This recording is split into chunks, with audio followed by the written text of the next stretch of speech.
professor Arthur Damasceno na área, chegamos para mais um bloco, mais um assunto, mais um tema que nós iremos inaugurar nesse momento. Agora nós conversaremos sobre os chamados direitos políticos, assunto que nós encontramos na nossa Constituição, o artigo 14 ao artigo 17, conforme a nossa apresentação aqui, né? Vamos lá, vamos matar aqui de imediato o que o caput do artigo 14 nos apresenta, deflagrando esse assunto direitos políticos. O que temos? A soberania popular será exercida pelo sufrágio universal e pelo voto direto e secreto, com valor igual para todos e nos termos da lei mediante plebiscito, referendo e a iniciativa popular. Bom, a gente já percebe que na abertura desse nosso artigo 14, desse assunto de direitos políticos, nós temos uma informação que já conversamos um pouco sobre lá atrás, lá nos princípios fundamentais do artigo 1º ao artigo 4º da Constituição, quando tratando dos fundamentos da República Federativa do Brasil, tratando da soberania como primeiro fundamento, né? E o parágrafo único daquele mesmo artigo 1º, ele diz que todo poder emana do povo, que o exerce por meio de seus representantes eleitos ou diretamente nos termos desta Constituição. E aqui a gente verifica essa ideia desse poder sendo emanado pelo povo, por nós, entendendo aqui a soberania popular como prisma, como valor principal dessa abertura dos direitos políticos. A soberania popular será exercida pelo sufrágio universal. O sufrágio é justamente a ideia da eleição, né? Ou melhor, do formato que nós temos para a escolha dos representantes e gestores por meio das eleições. O sufrágio nada mais é do que essa capacidade que nós temos de participar da estruturação da vida política do Estado. De novo, o sufrágio nada mais é que essa capacidade que temos de participar da estruturação da vida política do nosso Estado. Então, nós participamos votando e sendo votado, né? Então a gente verifica claramente aqui essa capacidade que temos de determinar o destino da nação, escolhendo aqueles que estarão emanando o nosso poder de maneira indireta. Esse sufrágio, conforme dispõe a leitura do artigo 14, ele é universal, pois todos os que participam apresentarão um voto de valor igual, né? E o voto direto secreto, a gente está verificando aqui a capacidade que temos de escolher diretamente, de emanar o nosso poder diretamente, mas ainda temos, nesse mesmo artigo 14, 3 outros instrumentos aqui apresentados, além do voto, que também deflagram essa capacidade que temos de emanar o nosso poder de maneira direta. É o que a gente chama de democracia participativa. O plebiscito, o referendo e a iniciativa popular. É muito importante que saibamos diferenciar esses 3 elementos. Muito importante que saibamos perceber o que é plebiscito, o que é referendo, quando esses 2 instrumentos acontecem e, por fim, o que seria a iniciativa popular, que tipo de participação é essa que temos a capacidade de ali estar, né, por meio dessa iniciativa. Vamos lá, a gente trabalha isso aqui agora, estou jogando aqui a nossa tela em branco e já começo te mostrando o Congresso Nacional, o desenho do nosso Congresso Nacional, e vai mostrar pra gente a formação do ato, tá? Eu estou colocando Congresso, gente, mas justamente para tratar do plebiscito, melhor, para tratar do referendo, desse lado, para tratar do plebiscito, deste outro lado, e entender que tanto o referendo quanto o plebiscito são participações populares. O detalhe é que quando nós verificamos a participação popular em sede de plebiscito, a participação popular em sede de referendo, nós teremos uma participação ou participações populares que acontecerão em momentos distintos. O plebiscito, ele acontece sempre antes da formação do ato, por isso entender ser uma participação popular prévia à criação daquele ato normativo. Já o referendo, uma participação popular posterior à formação do ato. Arthur, o que significa isso? Significa que muitas vezes, quando o nosso Congresso Nacional busca criar um ato normativo, alterar legislação, alterar a própria Constituição, criar lei nova, nós seremos consultados. E quando você é consultado antes da formação desse ato, nós teremos o plebiscito. Vou te dar um exemplo. No dia 21 de abril de 1993, provavelmente alguns de vocês lembram disso, o eleitorado nacional participou de um plebiscito. Nesse plebiscito nós tivemos a oportunidade de manter o Brasil em sua forma de governo como uma república, nós tivemos a oportunidade de mudar para a monarquia. Da mesma maneira, naquele mesmo plebiscito, nós também fomos consultados em manter o Brasil em seu sistema de governo como presidencialista, mas poderíamos ter alterado para um parlamentarismo.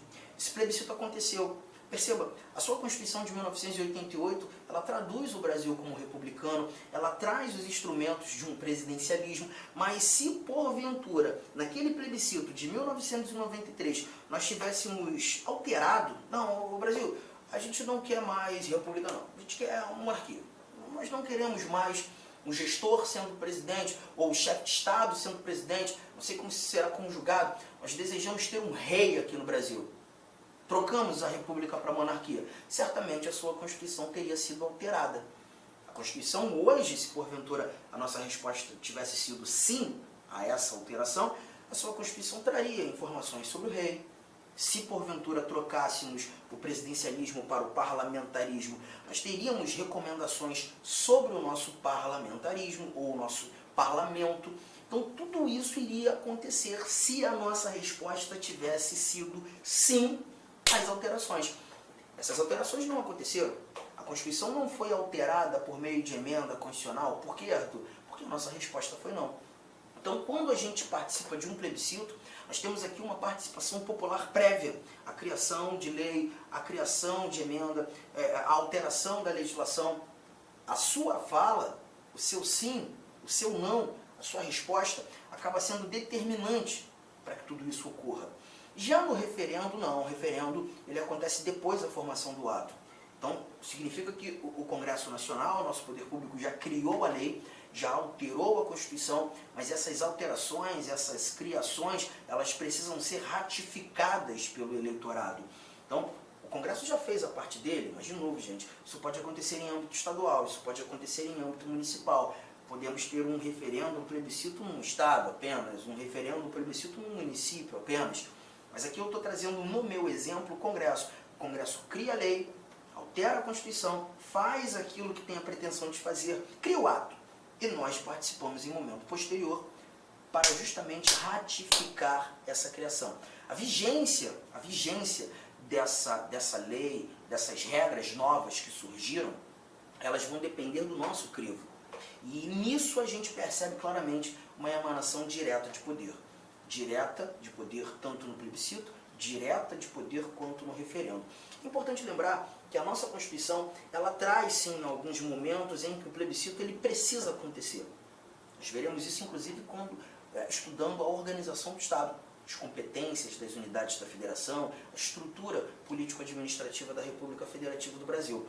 Mas em regra geral, e aqui nesse momento é só para te mostrar o que é plebiscito, o que é referendo, em regra geral, o que temos é o Congresso Nacional, o Poder Legislativo, convocando o eleitorado para a participação do plebiscito, para a participação do referendo. Legal? Tudo bem? Bom, avançando, nós também precisamos tratar da iniciativa popular. A iniciativa popular também foi citada.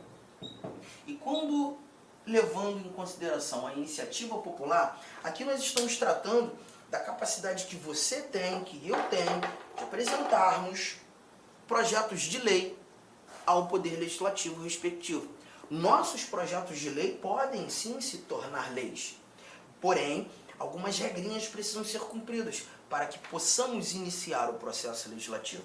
Não se confunda, a iniciativa popular nada tem a ver com a ação popular. A iniciativa popular é a apresentação de projeto de lei. A ação popular é uma ação judicial, remédio constitucional, que faz controle da administração pública. Bom, vamos lá falar um pouco sobre essa iniciativa popular. Eu vou trazer alguns detalhes importantes que você precisa saber. Se a tua pretensão é apresentar um projeto de lei ao Congresso Nacional, esfera federal, as regras dessa iniciativa popular são apresentadas para a gente no artigo 61, parágrafo 2º da Constituição. E mais, A apresentação ela deve ocorrer na Câmara dos Deputados, porque você sabe muito bem que o nosso Congresso Nacional ele é composto de Câmara e Senado, mas você tem o endereço certo. Você conduz o seu projeto, protocoliza o seu projeto no Congresso, na Câmara dos Deputados. Câmara. Mas você só vai poder fazer isso depois de ter certeza que você reuniu 1% de assinaturas, 1% de assinaturas do eleitorado nacional. Se hoje giramos em torno de 150 milhões de eleitores, você já percebeu então que essa regra vai te exigir reunir, subscrever seu projeto com pelo menos 1,5 milhão de assinaturas. É coisa pra caramba. Se fosse só isso já seria difícil. Mas não é só isso não. Você vai ter que distribuir esse quantitativo de assinaturas por pelo menos 5 estados. E em cada um desses estados você vai ter que atender 0,3% de assinaturas de cada eleitorado estadual, que você escolheu distribuir. Por exemplo, se você buscou distribuir assinaturas no Mato Grosso do Sul, Goiás, Tocantins e Amazonas, você vai ter que levar em consideração o eleitorado de cada um desses 5 estados e atender pelo menos 0,3% do eleitorado de cada um desses 5 estados. Somente assim você garante legitimidade para apresentar seu projeto de lei lá no Congresso, precisamente na Câmara dos Deputados, tá? E aí o processo legislativo vai acontecer naturalmente. Os deputados vão deliberar, aprovar o projeto, mandam para o Senado também vai deliberar, alterações podem acontecer, teu projeto pode ser rejeitado, tá? Então é o que temos aqui, apenas a apresentação do projeto. Ah, mas eu não estou querendo levar projeto de lei para o Congresso, não. O projeto de lei que eu preparei trata de um assunto de competência estadual. Então eu gostaria de levar para a Assembleia Legislativa do meu estado. Não, o assunto é de competência municipal. Eu gostaria de protocolizar o meu projeto na Câmara Municipal, na Câmara dos Vereadores do meu município. Posso? Você pode também. Pode também. Só que, fique esperto, a Constituição Federal, deixa eu começar com esse dado aqui, ó. A Constituição Federal, quando tratando da iniciativa popular na esfera municipal, aquela casa legislativa que está próxima de você, o artigo 29, inciso 13, ele nos apresenta que você precisa reunir 5% de assinaturas do eleitorado municipal, do eleitorado do seu município, né? Então, é possível sim, a porcentagem é outra, mas o mundo também é diferente, né? Porque você só leva em consideração os eleitores registrados, um alistamento eleitoral no seu município. Tudo bem? Estado, Arthur, também tem? Tem, mas aí, quando você fala da esfera estadual, você vai ter que levar em consideração um detalhe que a Constituição te apresenta no artigo 27, parágrafo 4º. O artigo 27, parágrafo 4º, ele traz pra gente que o Estado vai criar as suas próprias regras. Então, a regra da iniciativa popular nos estados não está na Constituição Federal. A Constituição Federal apenas diz que é necessário existir, sim, nos estados, os requisitos e o instrumento da iniciativa popular. Mas as regras ficarão a cargo de cada estado. Então, ó, a Constituição do Estado aqui do Mato Grosso, você tem a regra do Estado. Mas essa regra pode ser diferente da regra do Mato Grosso do Sul, assim como pode ser diferente da regra do Estado do Rio de Janeiro, e assim por diante. Tá? A única coisa que nós encontramos aqui é que a Constituição Federal determina que essa iniciativa popular seja um instituto de reprodução obrigatória. Ou seja, nós temos a necessidade, sim, que esse assunto seja apresentado na nossa Constituição. Ou melhor, nas nossas constituições estaduais. Legal? Então, gente, com isso nós botamos pelo menos esse nosso caput do artigo 14 e os seus incisos. E aí agora a gente já começa a conversar mais um pouco sobre os nossos direitos políticos. Bom, quando você fala de direitos políticos, a ideia do sufrágio, que é a ideia da participação popular na estruturação da vida política do seu Estado, O sufrágio, ele vai depender do indivíduo alcançar, atender as capacidades que estão inseridas no âmbito dos direitos políticos. A capacidade ativa e a capacidade passiva. A capacidade ativa está aqui na nossa tela. Capacidade ativa. E quando você fala de capacidade ativa, você fala apenas do poder votar.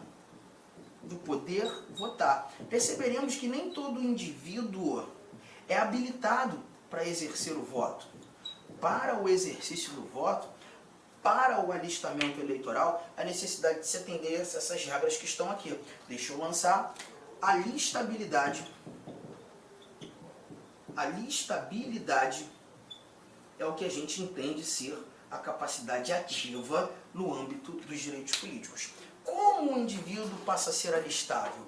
Olha, o alistamento eleitoral e o voto são, inciso primeiro, obrigatórios para os maiores de 18 anos. Então, se eu completei 18 anos, eu já tenho a obrigação de exercer o voto. Tá? Facultativos para quem?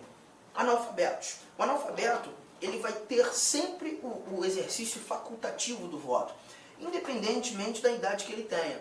Fez 18, 25, 35, 45, enquanto se mostrar analfabeto, ele está na faculdade. Só que antes dos 18, a gente percebe, olha o que diz aqui a linha C. Antes dos 18, maiores de 16 e menores de 18 já terão a oportunidade do alistamento eleitoral. Então a gente percebe que se aquele jovem rapaz de 16 anos, ele pode ter o seu título de eleitor. Ele vai ter a oportunidade de votar, mas facultativamente. Tá? E após os seus 70 anos, depois que ele viver toda a vida, a partir dos 70, o voto voltará a ser facultativo. Um ponto muito importante, Arthur, meu filho tem 16 anos de idade, ele fez o alistamento eleitoral, por exemplo, ano passado, e esse ano ele já está comentando aqui que ele não deseja votar, mas ele já tem o título de eleitor, mas ele vai completar 17 anos esse ano. Se ele já tem o título de eleitor, mas ainda não atingiu os 18, ele vai ser obrigado a votar? Não. Perceba, o alistamento eleitoral e o voto são facultativos para os maiores de 16, menores de 18. Ainda que ele não tenha alcance, ainda que ele já tenha o alistamento eleitoral, já tenha o título de eleitor, mas se ainda não completou 18, ele não é obrigado a exercer o voto. Ele não é obrigado a exercer o voto. Firmeza? Aqui então tratamos da alistabilidade, o início desse nosso bate-papo sobre capacidade ativa. O próximo slide vai te mostrar que essa alistabilidade encara algumas restrições. Olha o que temos aqui no nosso parágrafo 2º. Olha ali, ó. Não podem alistar-se como eleitores os estrangeiros e durante o período do serviço militar obrigatório os conscritos. Então esse nosso parágrafo 2º aqui, ele vai trazer para a gente aqueles que são inalistáveis. A inalistabilidade nada mais é do que uma restrição à alistabilidade. Determinados indivíduos não terão a oportunidade de exercer essa capacidade ativa. Quem? Os estrangeiros. É o primeiro. Estrangeiro não vota no Brasil. Estrangeiro não pode ser chamado de cidadão. Gente, cuidado. Nós já falamos sobre isso, mas eu vou voltar a trazer essa informação. Guarde uma coisa. Nem todo brasileiro é cidadão. Nem todo nacional é cidadão. O conceito de nacionalidade refere-se ao vínculo que liga o indivíduo a um Estado, apenas, fazendo desse indivíduo brasileiro nato ou brasileiro naturalizado.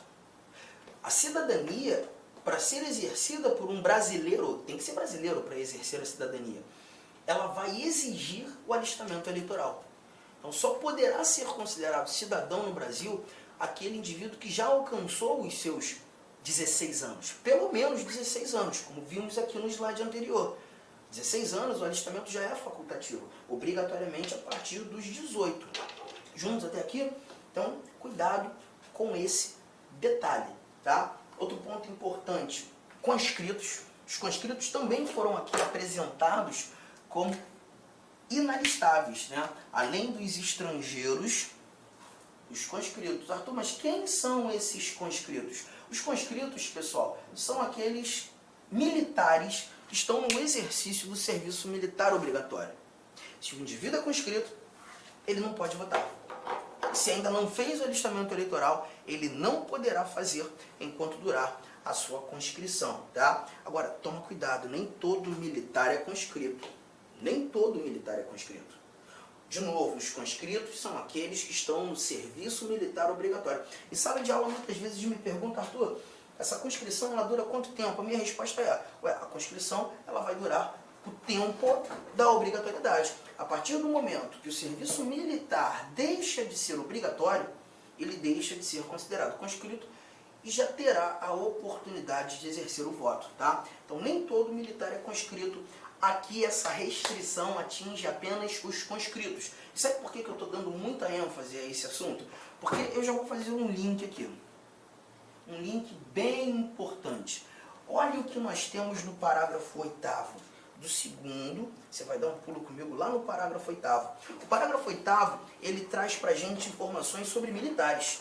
Ele diz assim, ó, o militar alistável é elegível, atendidas as seguintes condições. A primeira delas, se esse militar contar menos de 10 anos de serviço, ele deverá afastar-se da atividade. Se contar menos de 10 anos. Então sabe aquele teu amigo que é cabo da aeronáutica, ele tem 8 anos de serviço, 8 anos de carreira militar, mas quer porque quer ser prefeito lá do município que vocês moram, né?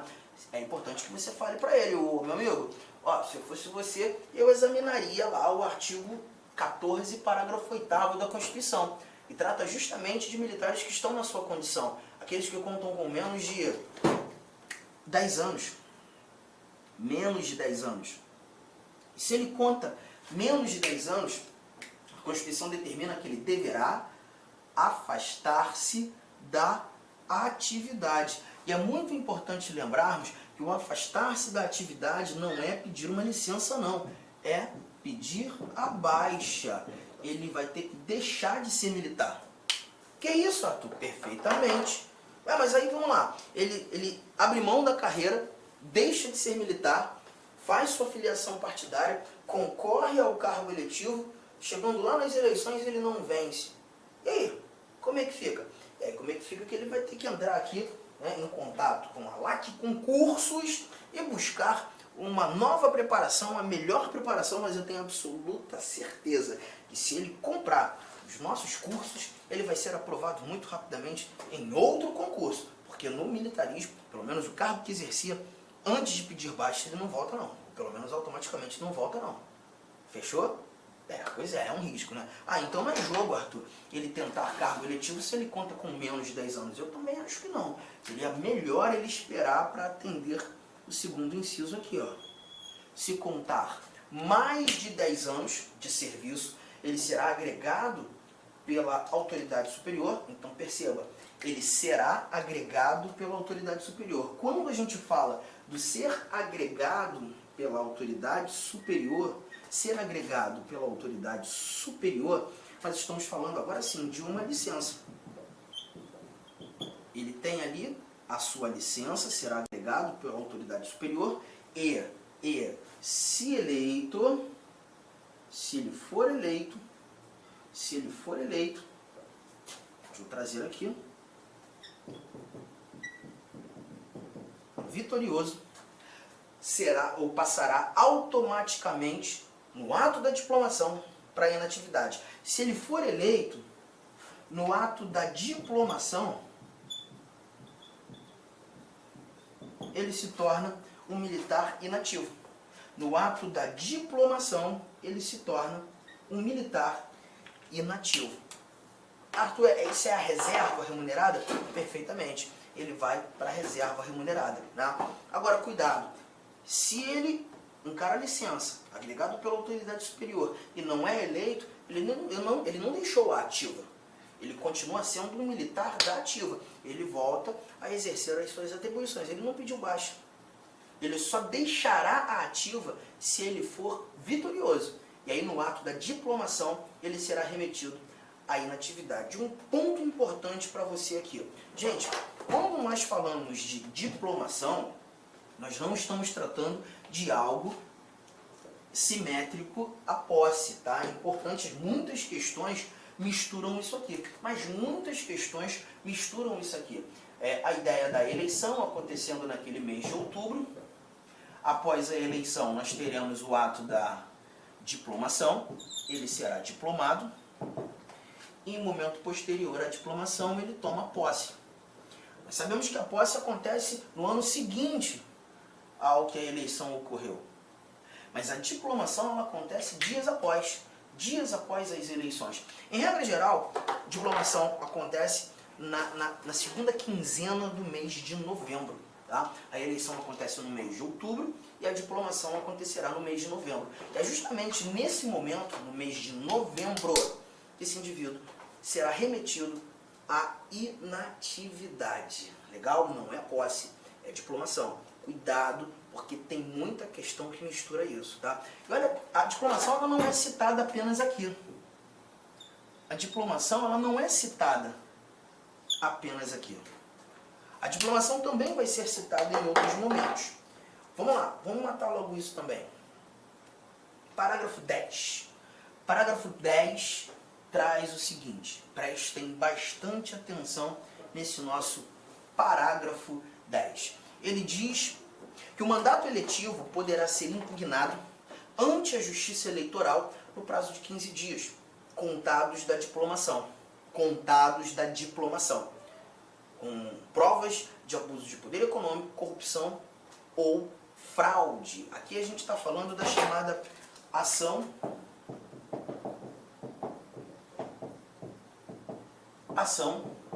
de impugnação de mandato eletivo.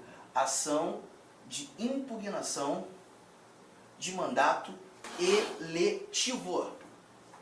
Arthur, diplomação é um momento determinante. Sim, olha aqui, ó, eu havia apagado, mas eu preciso trazer novamente. Eleição, diplomação e posse. Perceba, o camarada foi eleito, dias depois ele será diplomado, mas a partir dessa diplomação, contaremos um prazo de 15 dias, onde a Justiça Eleitoral poderá ser provocada uma tal da ação de impugnação de mandato eletivo. E aí o autor dessa ação, ele vai precisar mostrar ao judiciário, à Justiça Eleitoral, que aquele vitorioso agiu com abuso de poder econômico, corrupção, fraude. E é isso que vai determinar efetivamente que ele perca o seu cargo, o seu mandato seja impugnado, né? Então cuidado que aqui a gente tem essa informação. Legal? Agora, o parágrafo 11, eu queria que você guardasse já isso aqui, tá? Já guarda isso aqui. E o parágrafo 11, ele traz pra gente o seguinte, ó, a ação de impugnação de mandato eletivo tramitará em segredo de justiça, respondendo ao autor na forma da lei, se temerária ou de manifesta má-fé. Então a gente já sabe, os 15 dias, Justiça Eleitoral, essa ação precisa carregar provas de abuso de poder econômico. Comi aqui, econômico. Olá, meus amigos, minhas amigas. Inicialmente eu peço licença a vocês, mas esse vídeo é um vídeo demonstrativo do nosso site Lá Concursos, com a intenção das pessoas, nossos futuros alunos, conhecerem a nossa metodologia e conhecerem, claro, a qualidade do nosso curso.